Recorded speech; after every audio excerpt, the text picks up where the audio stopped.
Sorry for the delay. We kind of were just hanging out in the Gulf, waiting for the storms to pass, and so we spent a lot of time on the airplane. But we're here, and we're really excited about today's announcement. So we've got a number of folks that are with us here today. We have the president of First Liberty Institute, Kelly Shackelford. We also have the professor at the Robertson School of Government at Regent University, Dr. Mark David Hall, and then of course. Last, some would say least, but not me, is Richard Corcoran, the president of New College here at Sarasota. Richard's done a great job here, and it's been really amazing. And also, he did a great job as the Commissioner of Education in Florida during my first term. And Florida, I mean, if you look at what we've been able to do with universal school choice, if you look at what we've been able to do with student achievement, all these things, really, really good stuff. We just talked last week about our results. You know, you got to measure whether people are learning. You got to measure school performance. That's not the easiest thing to do because there's a lot of intangibles. Florida, for many years, had just focused on one end-of-year high-stakes test, and then that would be the grades for the schools, and the students would either pass or not those tests based on that one time. And Richard really led the charge to say, well, we want to measure, but if you do one test at the end of the year and students don't do good, they're on summer vacation, so how are you going to remediate? So we replaced the one end-of-year high-stakes test with progress monitoring, where they have assessments throughout the school year. So this way, they're not doing well at the beginning. Talk to the parents, talk to the student, teacher can talk about what the path forward, and then they do it. So we were able to announce last week, you know, major gains based on the progress monitoring results. And that's year over year and during the school year, which is really important. We also, in Florida, Manny Diaz, who was a senator from Miami, succeeded Richard as the Commissioner of Education. I guess, when was that, 2023, that you left? You left? 22. So left in 22. So Richard was there three and a half years at education. Manny then has been in since then. And then today is the first day. So Manny has left the commissioner's office to be the president of the University of West Florida. And so he's basically being charged with, similar to Richard, to be able to really have the University of West Florida in Pensacola realize its potential. And I think there's a lot of potential there. There's been some good stuff done over the years, but I think that there's definitely some slack, and we're going to see. And then we now have a new Commissioner of Education effective today, Stasi Koumoutsas, who's worked in our administration on all these issues, and you know, is going to be very, very strong over there. So things are really looking good for that realm. We also have some of our representatives. I saw Buchanan and Robinson from the area. And then we also have our state senator, our warrior Green Beret from Tampa, Jay Collins, is here with us, and they've all been instrumental in supporting New College. Now, not everyone in the legislature was supportive of continuing New College's mission, but you had some folks there that I think really went astray, and people recognize that, and I think ultimately, we'll hold them accountable for what they're doing. But this is something that has been, I know, a labor of love for Richard, but it just shows that we want to get the most potential out of these institutions. And there's a debate about higher education where, there's some people that think higher education should just be whatever kind of the most liberal faculty want, and then that should just be it. I don't think that's what Florida taxpayers want out of their public institutions. And so we want to make sure that our universities, but particularly a place like New College, is really answering the call to provide a classical education that really has students think about big questions, where they learn how to think critically, where they learn how to make arguments, where they learn how to think about things and have their assumptions questioned in ways that in some of these universities that are promoting orthodoxy, you don't see anymore. And I know they've had great debates. What's your most recent debate you've had? Yeah, Dershowitz, yeah. And that's right. You guys put out a clip about that. That was the commencement speaker, and I think Alan Dershowitz said that you know, America would be fine without Harvard or Yale at this juncture, but America really needs New College. And I think that that was pretty, and this is a guy that's taught at Harvard Law School.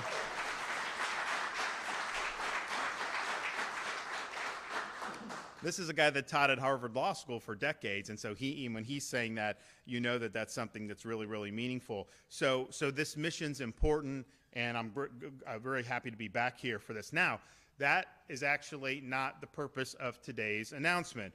The purpose of today's announcement, as you may gather from what the placard on this podium says, is we're celebrating yet another number one ranking for the state of Florida. And you've heard me talk about we've been ranked number one in higher education for X years in a row, a lot of years now. Number one in economy by U.S. News and World Report 2 years in a row. Number one by CNBC. The talking points had 2 years in a row, but they just came out again, and CNBC for the third year in a row has rated Florida's economy number one amongst all 50 states. So that's great.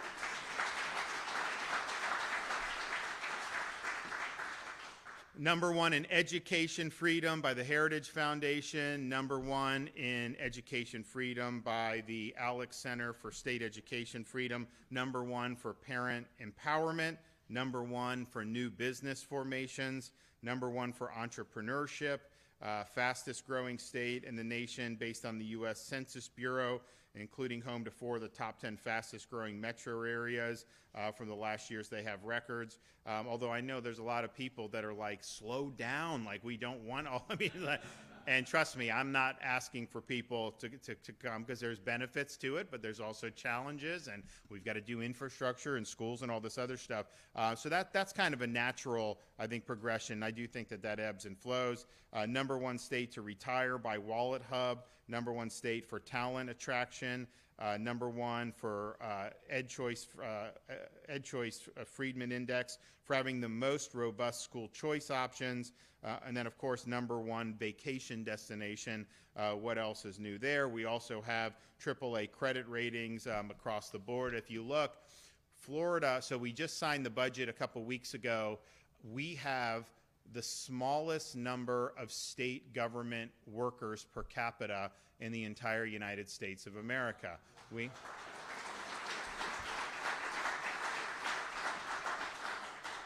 And yet, would you rather get a license here or in New York? Who's going to give you better customer service at the DMV? I don't even think we have to ask that question. Who's got better infrastructure and roads? And obviously, our education success speaks for itself. We've also worked, since I've been governor, to accelerate the repayment early of our state debt. So from the time Florida was a state until I became governor, you take all the debt that was accumulated over almost 180 years. We've paid off over 41% of it just since I've been governor. And by the end of the fiscal year, we will have paid off almost half of the state's historical debt just in my tenure as governor. We also, of course, have no income tax, and so one of the lowest per capita tax burdens of anywhere in the country, and maybe the lowest at the state level, or certainly close to that. We're working on the local taxes with the property initiative that we're going to go to provide folks protection on that front. And then we've also reduced taxes for many, many years, billions and billions of dollars, everything from now when you raise kids, all the baby items are tax-free. So diapers, wipes, all this stuff, no tax on that.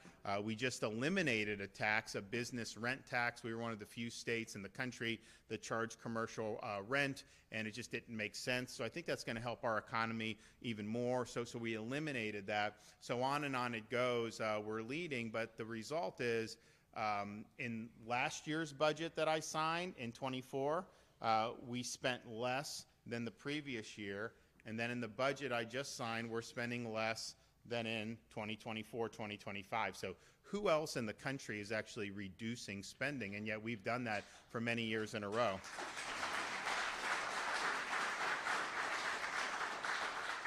So all that's great, and we're proud of all that. But today we're here because we get to add another number one ranking to our list of successes. But this one is really, really meaningful. And not that the others aren't You want to have entrepreneurship. You want to have a lean government. You want to have a strong economy. But today, Florida has earned the #1 ranking amongst all 50 states for protecting religious liberty. And that is something that matters.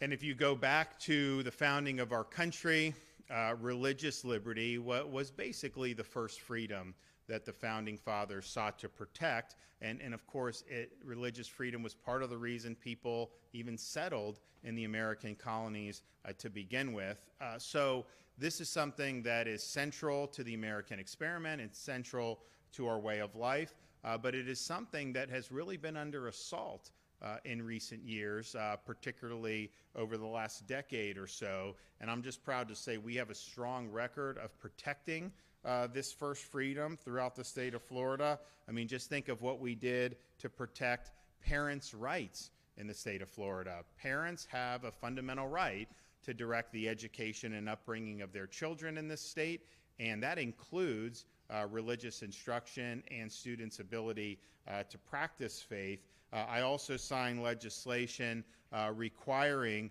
teachers in classrooms in Florida public school when they start the school day to set aside time for a moment of silence so that students have an opportunity to pray before the day's events happen. In 2020, when COVID-19 hit, you saw a concerted effort to target religious institutions for closure. I remember Fauci was always complaining about churches.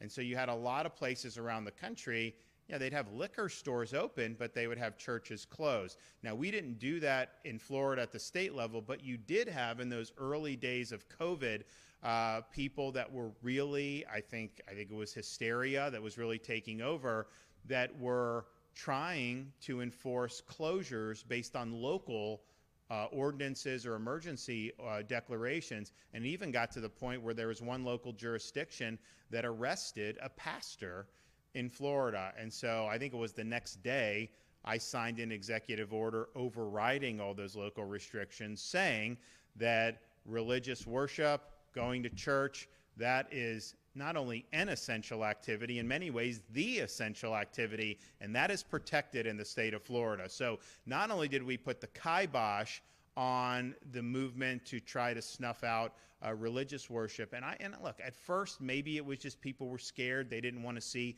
but I mean, if you look at how some of these governments clung to this for weeks and weeks and months, whereas they didn't mind that you could have a strip club open, but somehow people going singing in a choir on Sunday was like the big problem. There was an agenda behind that. So we snuffed that out very early on. And it's interesting because people talk about, oh, I moved to Florida, and I moved my business to Florida because I could, and that happens. We actually had people move churches to Florida. We had people that had congregations in places like Washington State that decided they're going to move their church. And look, not every parishioner was in the position to move, but some moved. And then they established a church here in the state of Florida. So we were proud on standing on the front lines during those days. Of course, we have signed legislation protecting folks' medical freedoms, particularly when there's religious objections to certain medications. We've also protected physician freedom of speech and physicians' ability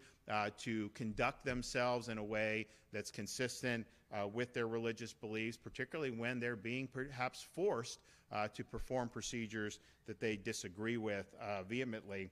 That's something that's been done. We've also ensured that, and it's sad that we even have to do this, but we made sure that you can say a prayer before a high school football game. I mean, imagine that. They used to do that as a matter of course. They ended up in litigation in Florida when I became governor, and we've settled that and making clear that that is absolutely appropriate. And then, of course, after the October 7th attacks by Hamas against Israel, you saw really an ugly wave of anti-Semitism unleashed that really continues to this day. But in the state of Florida, Jewish students did not have to worry about having a Columbia University happen here, and we knew that that wouldn't happen.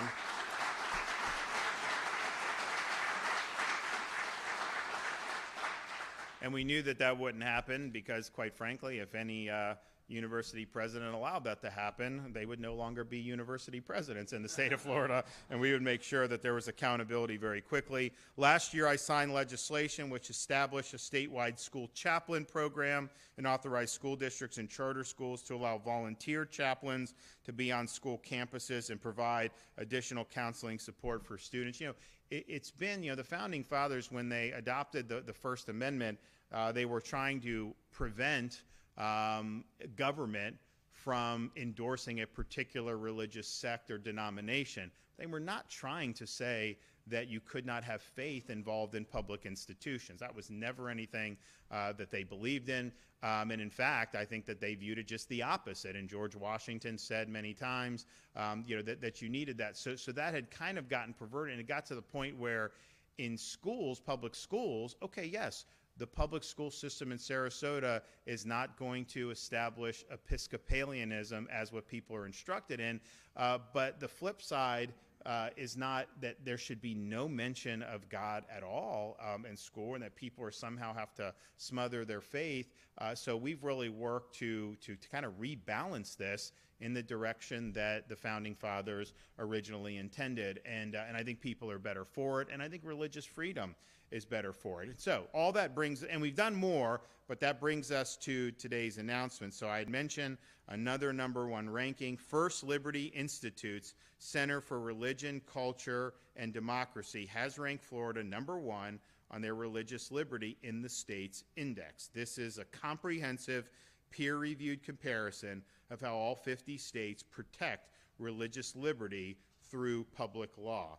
And the index offers the most comprehensive legal analysis of religious liberty protections across all 50 states. It evaluates factors such as religious exemptions, protections for religious organizations and schools, and the freedom of individuals to live out their faith in both their private but also public lives. Florida tops the national ranking for protecting religious liberty, and we're grateful for this recognition from the First Liberty Institute. And I know that a lot of parents, if you think about how this impacts so many different facets, our school choice program, for example, all parents in Florida now have the wherewithal to make meaningful choices about their children's education. And for many parents, having religious basis and religious instruction is central to what they want in terms of raising their kids and educating their kids, but not every parent could afford that. Now everybody has access to that, and that's something that's huge. Homeschool parents, we're the #1 homeschool state in the country. Some of our homeschool parents, they appreciate some of the private schools. Some of them, may not pass muster for what the parents want, and so they take control of that situation, and now it's financially viable for them to be able to do so. So across the board in K-12 education, we've made sure that we're on the side of parents. We want parental freedom. We want students to be able to achieve their ambitions and reach their potential. And a huge part of that is empowering parents to make decisions that are going to allow their children not only to grow in terms of ABCs, history, but also in religious instruction. So thank you to First Liberty. We'll have Kelly come up now, and then we'll hear from our other speakers. So thank you. Appreciate it. First Liberty Institute's the largest legal nonprofit in the country that all we do is religious freedom. So we've had a 9-0 record at the Supreme Court in the last 6 years alone. That includes cases like the Coach Kennedy case, the coach who was fired for going to a knee and praying after the game, the big school choice case, the Carson versus Macon case about the rights of parents to choose whatever private school that they choose in a school choice program, including religious schools, not excluding the religious schools. It includes the big Bladensburg Cross case at the Supreme Court, where they tried to tear down a 100-year-old Veterans Memorial because it was a cross from World War I. And so just a lot of cases. We have cases all over the country. Jewish synagogues are representing all over the country, and we have the highest win rate of any nonprofit legal group in the country. But what we realized is that winning the cases is not enough. that people have to know they have these rights. They have to be educated. And so we created a think tank a number of years ago, the Center for Religion, Culture, and Democracy, to study these things and try to help educate. And one of the things they did, I thought it was brilliant, was they said, we want to do an index, an objective, scientific, academic index that compares what laws every state has to protect the religious freedoms of their citizens. And 4 years ago was the first one. 2 years ago, Florida wasn't even in the top 5. But this year, Florida has vaulted into first place. And that doesn't happen without a governor who embraces religious freedom.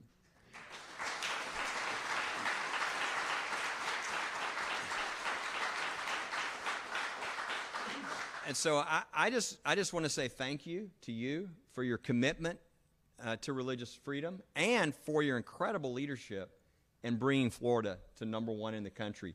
Every citizen and business in Florida can know they have the most religious freedom protections than any other state in the nation. Thank you, Governor.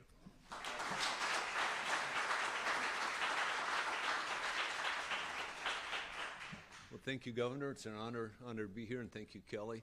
So I only have 5 minutes, so I'll address a couple of basic questions that might come to mind. First of all, I think Americans naturally think, when we think of religious liberty, well, doesn't the First Amendment cover that? What about federal legislation like the Religious Land Use and Institutionalized Person Act? And these are very important. First Liberty is using these federal protections every day. But the very smart folks at First Liberty recognize that there's more than one game in town. There are, in fact, 50 other games in town, state legislatures. And there are a variety of ways that states can choose to protect religious liberty, but they don't have to. And so in the first year of the study, we looked at 29 of those distinct protections. This year, we look at 47 of these distinct protections. And we put them on our website, and you can go there, and if you're a legislature from a state that doesn't do so well, you can go and look at the Florida laws and copy them or use them as a starting place for your own state. So we hope this is a very aggressive sort of study.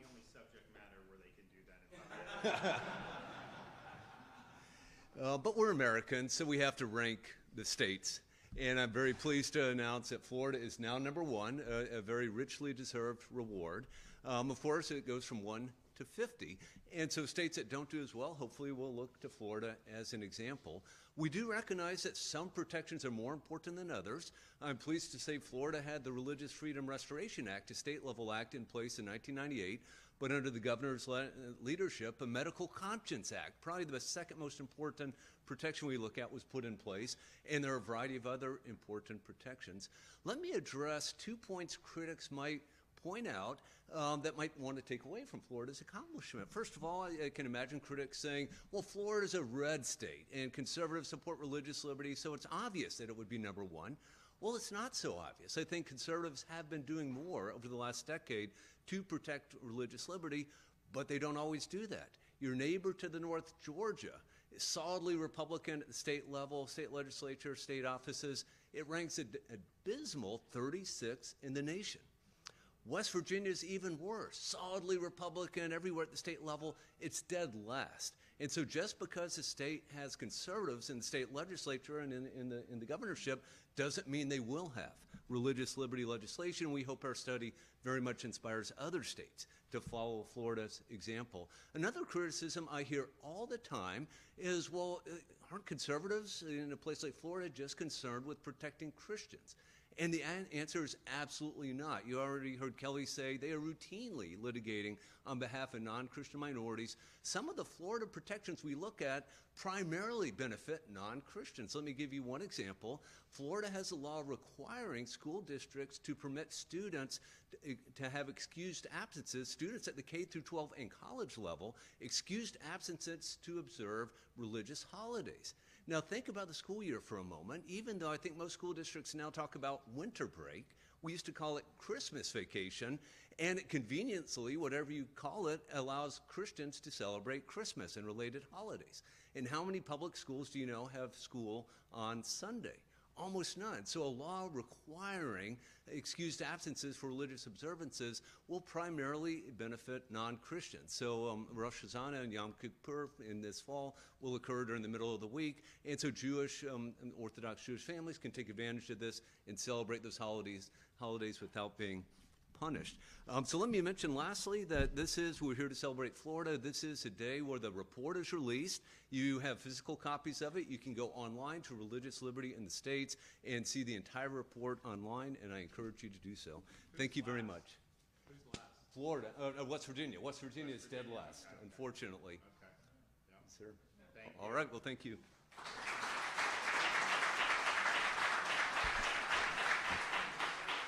Thank you. Welcome. We had rain at the beginning, and we're going to have rain afterwards. But as it rains today and you're driving around, I just want you to remember, as a supporter and a fan, hopefully, of New College and all the great work that's being done here, is nobody has made it rain on New College more than this man right here.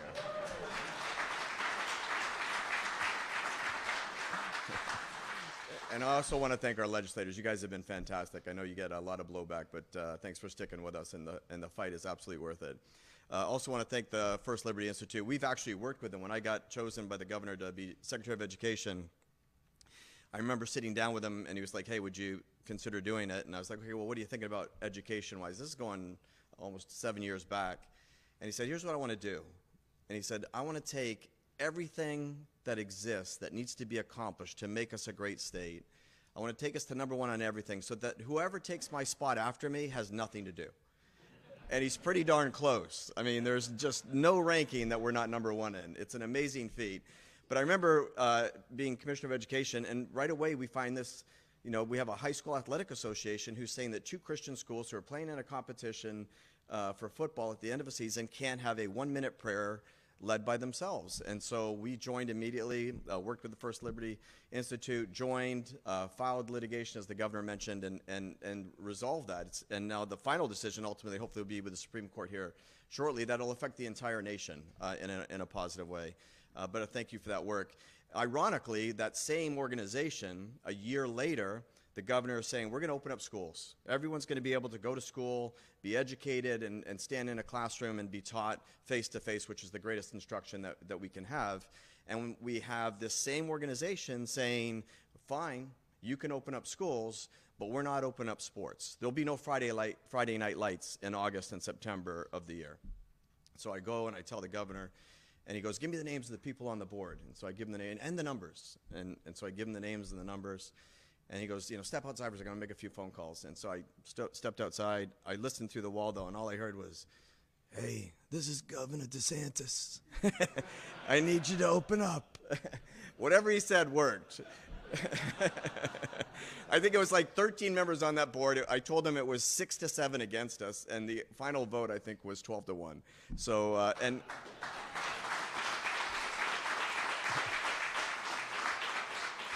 And I traveled with him to Sewanee County for the opening football game that fall in Sewanee. I actually put it in my book because we were in the locker room with all these kids, and he just gave a powerful speech about if you're in California, if you're in Colorado, you're not doing this right now, and you're in a special place, and we're going to protect your liberties and your freedoms. And the whole football teams just went, crazy. It was a wonderful night. But all that being said, religious freedom, that's why I love the name of their institution, the First Liberty Institute, because it's the first liberty in the Bill of Rights. The first liberty enumerated is that liberty of freedom of religion, because if the freedom of religion anywhere in the world historically falls, almost all other freedoms eventually fall with it. And so when you're fighting for religious freedom, what you're fighting for is the future of all freedoms. And the reason I think it's so powerful, and we're so honored to host you guys, is because we feel that same way, and I know the governor has led with this in higher institutions. If you don't have academic freedom, if you don't expose students to a William F. Buckley and a Gore Vidal, let them see all of the great thoughts, all of the great minds, all of the great debates, whether you agree or disagree, but you expose them to that, you end up with real academic freedom and a real educated populace, which is necessary to survive a self-governing society. And that's what we're doing here at New College. Just like religious freedom, academic freedom, ideological freedom, the governor has fought for that from top to bottom. And it's making a difference in why we're, again, #1 on all different metrics is because of that fight for freedom. And I'll end with this.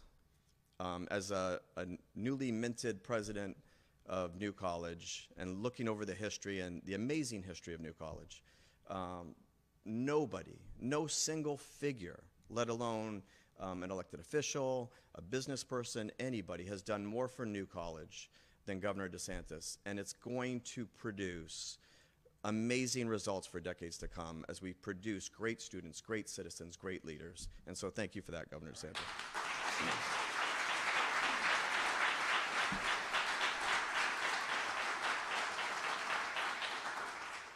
You know, when I was listening to Kelly rattle off some of those cases, I mean, and some people are familiar with some of these, but the Coach Kennedy case, so he's a football coach in Washington State, probably doesn't rank very high on your list. I don't know. I know pastors actually moved their churches to Florida during COVID because of how they were treated up there. But so he's a coach, they play a game, and at the end of the game, just like you see in NFL, just like you see in college, you'll have folks congregate at midfield, usually, and they just say a prayer. And it's both teams, you have coaches, and so he's there for this prayer, and he lost his job for saying a prayer at midfield. No one was required, like the other players, that they could go or not go. It was just purely doing something that is really standard practice in most football leagues, but just something that he was exercising his own beliefs as an American citizen, and he lost his job for that. And so that went up to the Supreme Court, and he won. And that was, on the one hand, it was a good victory, but on the other hand, it was kind of like the fact that this ends up in the U.S. Supreme Court shows we've got some problems. We've got some big problems. And so that's not the way we roll in Florida.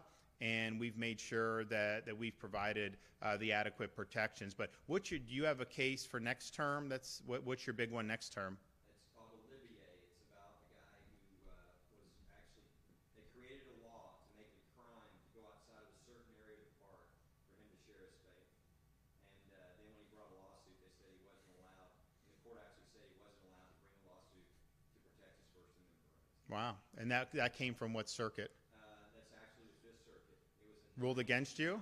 9-8 en banc division. Wow. Against us, and the Supreme Court took it July 3rd. Okay. Wow. So so the Fifth Circuit's considered the most conservative circuit, and so they lost narrowly there, which means they have their work cut out for them, on the U.S. Supreme Court. But something tells me you guys have found the secret sauce, so that'll be a good one to watch. So best of luck to you on that. Okay. Do we have any questions before I beat the rain to get back to Tallahassee? Yes. Do you have any comment on the Florida man that was allegedly beat to death in the West Bank on July 7th? I don't, because I don't have any information on it. I've heard different reports on it, but I just don't have any information. And quite frankly, you do have some reports that come out of that part of the world that may not be fully verified. So I'm not exactly sure on the facts on that one. Okay, thanks everybody. God bless you. Appreciate it.